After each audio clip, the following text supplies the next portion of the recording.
Sometimes the most beautiful thing a camera can do is nothing at all.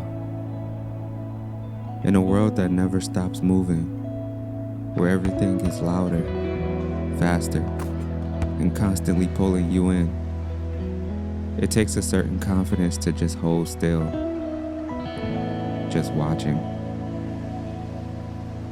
And within simplicity, the most profound moments unfold. A face lingering in silence, a room holding the weight of something unspoken, a place that tells its own story without a single word.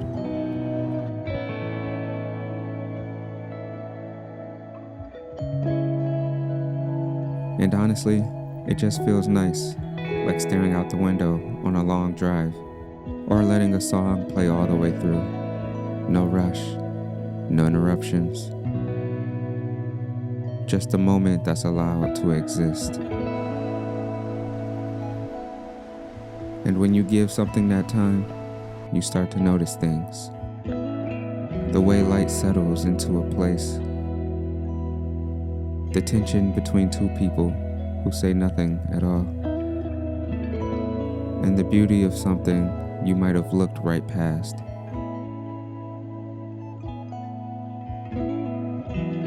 Sometimes the most beautiful thing a camera can do is nothing at all.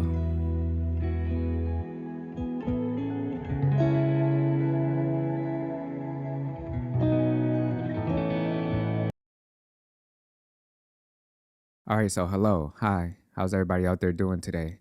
It is of course your boy Volandis, back with another video. And in today's video, we're talking about something that forced me to become a better filmmaker and just get better at filmmaking overall. And that thing is the static shot. There's so many different ways you can operate and move and adjust the camera, but not moving the camera at all remains one of the best ways you can make a video.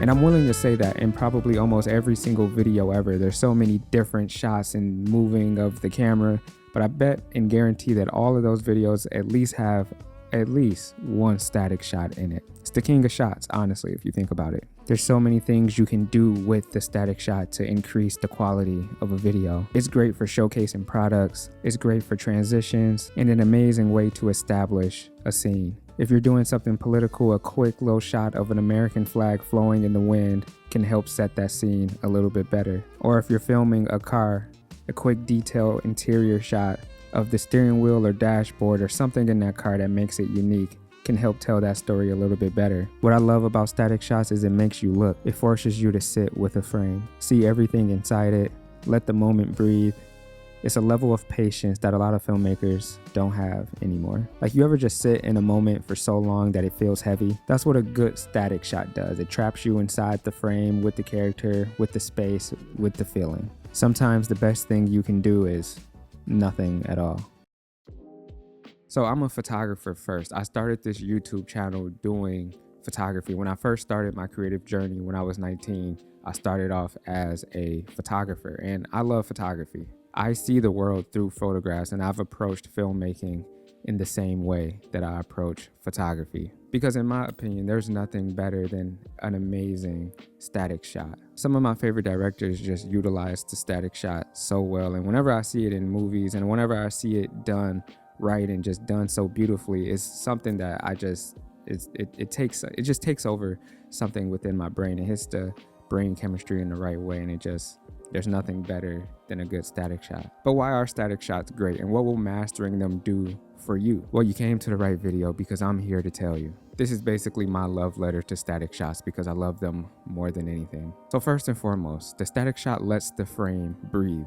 A static shot forces you to focus on composition, light, and movement within the frame rather than relying on camera motion. And for me, I've told y'all many times before that I love focusing on those things. Lighting, composition, and letting things happen within a frame are some of my favorite things to see within cinematography and filmmaking in general. Not just from the videos that I make, but from the movies that I watch, from the short docs that I watch. For me, having the camera locked off and letting things happen in frame is important because I think it speaks to the viewer and it speaks to the audience that's watching the video. I also think it's just a beautiful way to showcase and let things speak for themselves, whether that's a beautiful landscape, whether that's some art, whether it's a couple in love. It always gives that thing its own space in its own room, in its own area to have its moment. You're focused and you're forced to see exactly what's in the frame. There's no camera movement letting you see a bunch of other stuff that's happening or what's going on over to the left of the frame or to the right of the frame. You're only focused on what's in the frame, and that can help with building tension. That can help with just showcasing that something is very important. And it could also just mean that you want the scene to breathe. And static shots also feel very observational, like we're witnessing something naturally unfold and we're right there with it. Also, there's just so much power within stillness. It can be overwhelming. It can be very relaxing and calming. I also think that locking off the camera can be very, very personal. I think that's why it's used a lot for dialogue in movies. There's very rare times that you see people talking to each other in a movie and the camera's moving around them or moving side to side. Even me just talking to you right now will probably kind of be pretty insane if the camera just started moving around the room while I was just trying to talk and I had to look over here and look over there. It would I feel like a little chaotic and less personal than how we're talking right now. And in movies and anything that you ever watch where people are, not everything, but most of the time where people are talking to each other. So when there's dialogue, the camera's usually locked off. And if it's not locked off, it's being handheld and you're trying to create as least amount of motion in that frame as possible. I'm not going to say all the time, but most of the time. I also think that it can be used very creatively to reveal stuff. And it's used to reveal things a lot of the time. For example, if someone knocks on the door and then someone opens it, that's an amazing classic use of the static shot to reveal a character or whatever the case may be. It also can be used for creating some very symmetrical and just amazing compositions. I think Wes Anderson is probably the best example of this when using the static shot. He creates some very, very, very interesting and symmetrical compositions that you probably wouldn't necessarily be able to get while moving the camera. Maybe if you moved it from left to right or up and down, which he usually does, but a lot of the time he is just locked off and just letting the symmetry and just letting that scene speak for itself, and just have the confidence that this shot looks amazing, that you can lock it off and just let that shot breathe however long you want it to and just show it for however long you want it to, which is something that I love to do as well, especially when I find one of my favorite shots. If I see a shot, if I'm filming something and it looks beautiful and it looks really good and I find a very good composition, to me, I want to show the audience and my viewers that shot for as long as I possibly can. I'm gonna be honest. That's one of my favorite things to do. I also think that through the static shot, you can create some of the most interesting and playful ways to create a video. For example, when you lock your camera off and it doesn't move, you can record yourself in 10 different areas of that shot and then have a bunch of yourselves in a shot. That's something you necessarily can't do when the camera is moving without a lot of editing.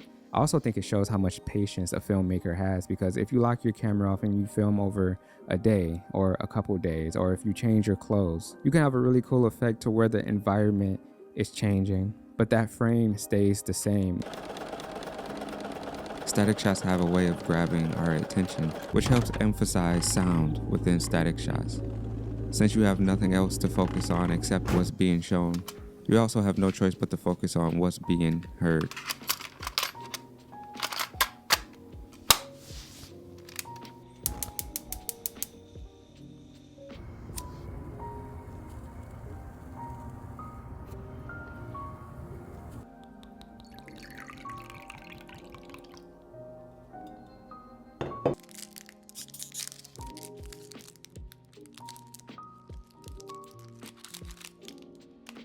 And overall, I love it because it's just a classic, amazing, historical shot. I think it was the start of something amazing. You can also do so many things out of the static shot. You can zoom in, you can push out, you can pan, you can whip. There's a lot of things you can do out of this shot that just makes filmmaking fun and just makes it amazing. It just makes it something that I love and something that I fell in love with because of how creative this is. So yeah, I didn't really want to talk too much or go too much into anything. I feel like I yapped and rambled a lot, but honestly, I just love the static shot so much. So that's just what I wanted to talk about. So yeah, that's what I did. So yeah, anyway, with that being said, I'm probably gonna get up out of here, probably wrap this up and get to it, do some more static shots, you know the vibe. So yeah, with that being said, if you are not subscribed to the channel, please do me a favor and hit that subscribe button. If you're already subscribed, I'm not talking to you because you already did what you had to do. So with that being said, we're gonna get up out of here. We're gonna go do some shit.